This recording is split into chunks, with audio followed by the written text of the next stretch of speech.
Hello there, my name's Charlie and I'm the General Manager of Long Crichel Bakery. We are located down in deepest, darkest Dorset. Very difficult to find.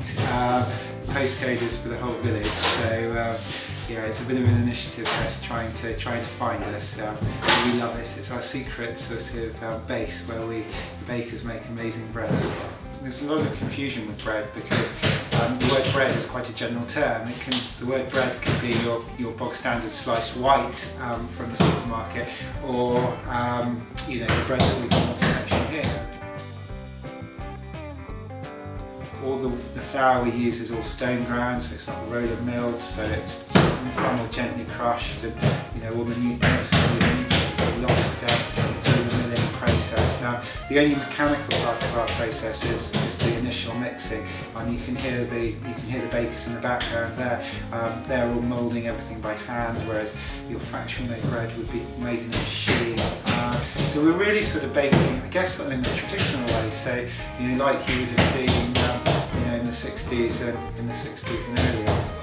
It's a wood-fired oven, so the fuel we use is wood. The wood comes from the local estate, so from the local forest just across the road. It doesn't have very far to travel. We also use what's known as thinning. So this is wood that will be thinned out of the forest to enable the bigger trees to grow. So again, it's very sustainable.